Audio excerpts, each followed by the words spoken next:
భాగ్యనగరంలో ఒకప్పుడు జలకలతో అలరారి ఆ ప్రాంతవాసుల త్రాగు సాగునీటి అవసరాలు తీర్చిన ఎన్నో చెరువులు నీటి కుంటలు ఇప్పుడు ఆనవాళ్లు కోల్పోయే ప్రమాదంలో పడ్డాయి. అక్రమార్కులు రోజుకో చెరువును చెరబడుతున్నారు. ఇక నగరంలోని 90% చెరువులు రియల్ మాఫియా చేతిలో పడి తమ ఉనికినే కోల్పోతున్నాయి. Water front venture, lake view ventures అంటూ రకరకాల పేర్లు పెట్టి చెరువుల భూముల్ని అప్పనంగా విక్రయిస్తున్నా పట్టించుకునేవారే కరువయ్యారు. రియల్ మాఫియా చేతిలో పడి కనుమరుగవుతున్న 52 ఎకరాల విస్తీర్ణంలో ఉండి ఇప్పుడు 6 ఎకరాలు మాత్రమే మిగిలిన ముస్కిన్ చెరువు పరిస్థితిపై మా ప్రతినిధి అలేఖ్య పూర్తి సమాచారం అందిస్తారు. నాటి పాలకులు భాగ్యనగర వాసుల తాగు సాగునీటి అవసరాల కోసం నిర్మించిన చెరువులు నేటు కంటికి కనుమరుగయ్యాయి. నిండు కుండల మంచినీటితో ఉండాల్సిన చెరువులు నేడు మురికి కూపంగా మారాయి. ప్రస్తుతం నేను ముస్కిన్ చెరువు దగ్గర ఉన్నాను. ఇక్కడ మనం చూసుకున్నట్లయితే ఈ చెరువు మొత్తం కూడా దీని యొక్క విస్తీర్ణం వచ్చేసి 52 ఎకరాలు. అలాంటి చెరువు ఇప్పుడు 5-6 ఎకరాలు మాత్రమే మిగిలి ఉంది. చుట్టుపక్కల ఉన్న అంటే కబ్జాదారుల కోరలో ఈ చెరువు చిక్కుకొని ప్రమాదాల్లో పడిపోయింది. మొత్తం కూడా 52 ఎకరాలలో ఉండాల్సిన చెరువు 5-6 ఎకరాల వర విస్తీర్ణంలోనే ఇప్పుడు ఉంది. ఆ చుట్టుపక్కల ఉన్నవన్నీ కూడా FTL బఫర్ జోన్లోనే ఉన్నవి. ఆ కన్స్ట్రక్షన్స్ అవుతూనే ఉన్నాయి. అంటే చెరువును మొత్తం కూడా కబ్జా చేసేసి ఈ అక్రమ నిర్మాణాలను అయితే ఇక్కడ చేపట్టడం జరుగుతుంది. మనం చూడొచ్చు అక్కడ మొత్తం కూడా ఎత్తైన బిల్డింగ్లు.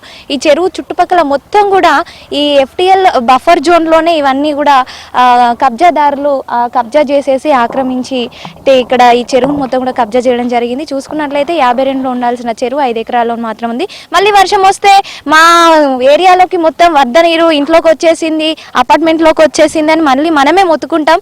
అంటే చెరువులోకి వరద నీరు రావడానికి కూడా ఇక్కడ అసలు ఒక దారి అంటే ఇక్కడ ఏర్పరచలేదు. మొత్తం కూడా దారి ఏర్పరచకుండా వరద నీరు మొత్తం కూడా రోడ్ ఎక్కే విధంగానైతే ఇక్కడ ఉంది. చెరువుకి దారి లేనప్పుడు వరద నీరు, వర్షం నీరు మొత్తం కూడా రోడ్లపైకే వస్తుంది. తర్వాత ఇక్కడ స్థానికులు ఏమంటున్నారంటే ఈ 52 ఎకరాలలో ఉన్న ఈ చెరువు మొత్తం కూడా ఆక్రమించుకోవడం జరిగింది. ఒకప్పుడు ఈ ముస్కిన్ చెరువు అనేది మన తాతల కాలంలో అయితే తాగు సాగు నీటి అవసరాలను తీర్చింది. కానీ ఇప్పుడు మాత్రం ఇక్కడ మొత్తం ఈ నీరు మొత్తం కూడా మురికి కూపంగానే మారింది. ఒకప్పుడు ఇది డంపింగ్ యార్డ్లా కూడా మారింది. తర్వాత మేము ప్రభుత్వానికి ఫిర్యాదు చేసిన తర్వాత దీన్ని ఈ విధంగా మార్చారు అని చెప్తున్నారు. కానీ ఈ కబ్జాదారులు ఎవరైతే ఉన్నారో, ఎవరైతే దీన్ని ఆక్రమించుకోవడం జరిగిందో వారికి మాత్రం అంటే ఎలాంటి కఠిన శిక్షలు అయితే ఇప్పటి వరకు విధించడం లేదు. ఇంకా ఆక్రమించుకోవడానికి సిద్ధంగానే ఉన్నారని అయితే ఇక్కడ స్థానికులు చెప్పడం జరుగుతుంది.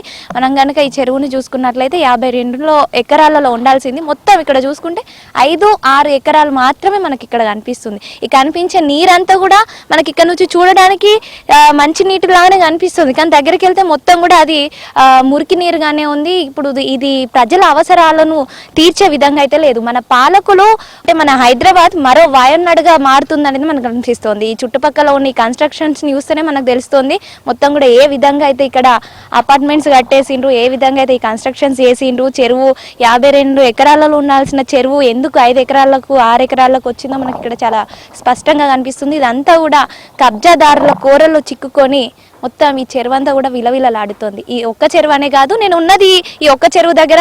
హైదరాబాద్లో ఎన్ని చెరువులు ఉన్నాయో అన్ని చెరువులు అన్ని కూడా కబ్జాదారుల కోరల్లో చిక్కుకొని విలవిలలాడుతున్నాయి.